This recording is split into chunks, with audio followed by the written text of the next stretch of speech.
Alright, Vick, day one. Willamette is lost. Full-scale outbreak, the horde is everywhere. Thousands, maybe tens of thousands dead. These paramilitary asshats are just a piece of the puzzle. The government did this. And when I prove that, when I unmask the masterminds, well, maybe I'll convince even the mighty Frank West that journalism is worth more than a fat paycheck.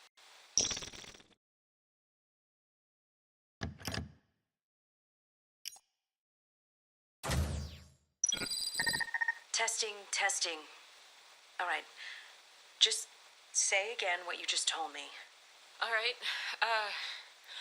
we were in line at the front entrance. We'd been in line for 3 days. My husband wanted the 75-inch TV from 404. I wanted the sushi set from Ripper's Knives.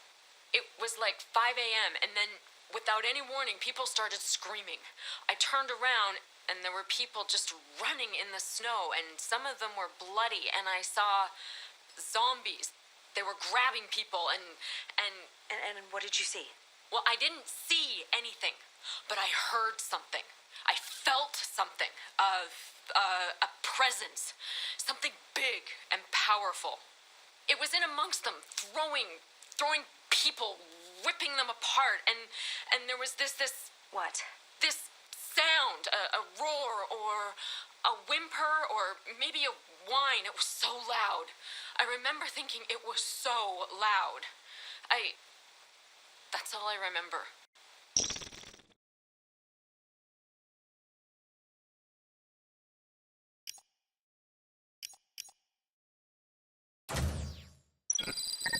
Some survivors are gathered together under a guy named Tom. He's been making sure they have food and supplies and training up a few volunteers to serve as anti-zombie militia.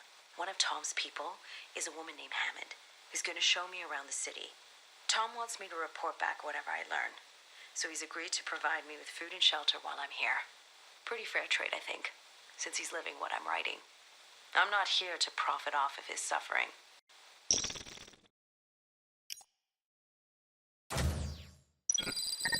In the city, survivors talk about a monster that roams the streets at night, strong enough to rip cars in half. Tom snaps at anyone who looks frightened, says there's no such thing as monsters. So I guess these zombies are just a figment of our collective imagination. You know, maybe there's no monster, but something out there is terrifying these people. And unlike Tom, I'm gonna take them seriously. And unlike Frank, I'm gonna use the truth to set them free.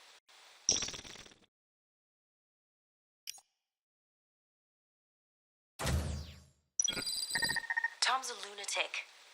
Before all this, he was an apocalypse nut. Hammond thinks he came back to Willamette in hopes of another outbreak, and he has enough canned goods stockpiled to build a wall around the entire camp. But he's talking about sending strike teams to raid obscura spaces, as if he didn't have enough. As if the city weren't still full of salvageable goods. I'm trying to help people. I'm trying to do what Frank couldn't, but I can't deal with this rot. Too many worms feasting on the same apple.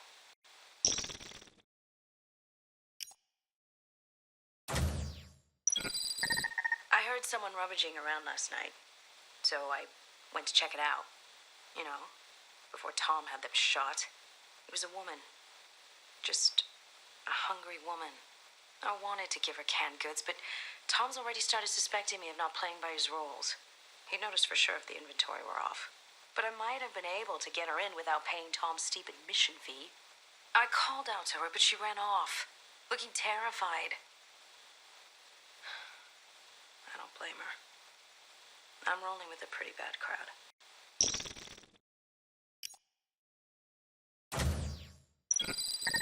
Could you describe her again, please? Just on the record. Oh, sure. She was a middle-aged woman. A bit skittish, you know, but who isn't? Right.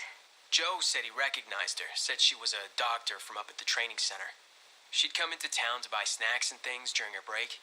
We were gonna call out to her, 'cause, heck, a doctor would be real useful. But... You mentioned she used flash grenades? Yeah, she did. Zombies went down, and then she fiddled with them. Took samples or something. Joe and I took one look at each other and noped right out of there, let me tell you. Thank Thank you so much for telling me. I really appreciate it. Would you like a can of spaghetti hoops, or would you prefer dried garbanzo beans? Take whatever you need.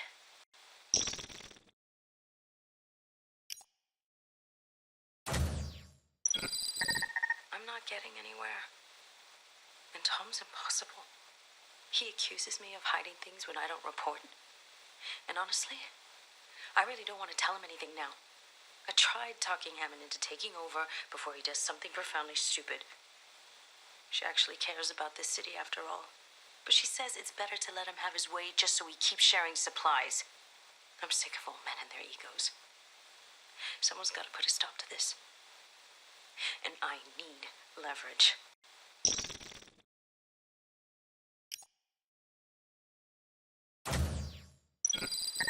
I've arranged a meeting with the Obscurus Commander Fontana. That's her actual name. She even sounds like a villain. So, just for the record, this may be my last upload. I'm going to trade Tom's people for intel. It's for the best.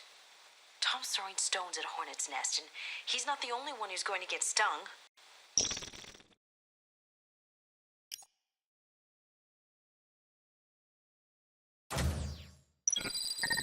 Heard the ambush ended with gunfire.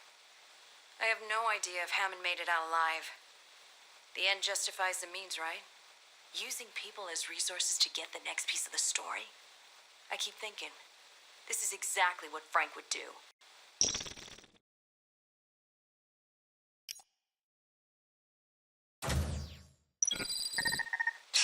Well, Commander Fountainhead was about as useful as you'd think. I'm sure 99% of it was complete bullshit. She said the outbreak was the fault of terrorists, and then tried to blame it on Frank and me and yada yada yada. Total bitch face. But she also said the directing scientist died at Ground Zero, Dr. Diane Blackburn. Thing is, I have eyewitness accounts that Blackburn is still alive, or that she survived the outbreak. Which means Fontana is trying to keep me from getting to her. Which means I'm just gonna have to look even harder. Aren't I?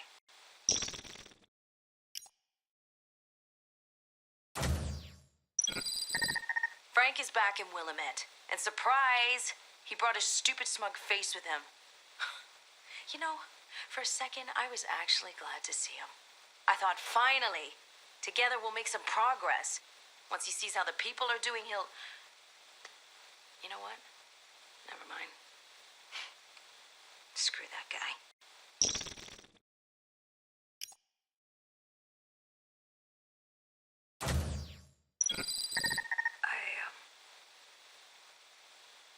I saw the monster. It's real. And it's, Frank and Hammond broke into the Obscurus base and made a lot of noise. So I took the chance during the chaos to get in there. It was all bone and exposed wires. And it smelled like the monster called her. It's unlike all of this. I almost regret not helping Fontana catch it. There's corruption, and then there's... Frank won't need any help turning this into a media sensation. It's massacre theater.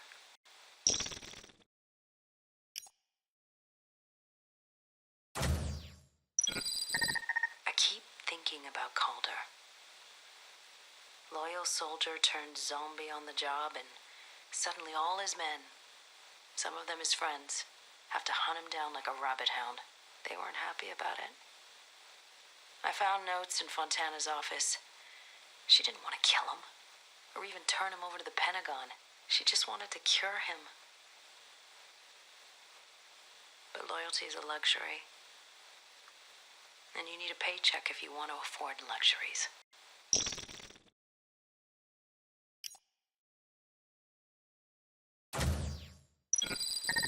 So hey, Frank, someone's been accessing these files, and I have a feeling it's probably you. So, if you find my body, do me a favor. Try not to piss on it or anything.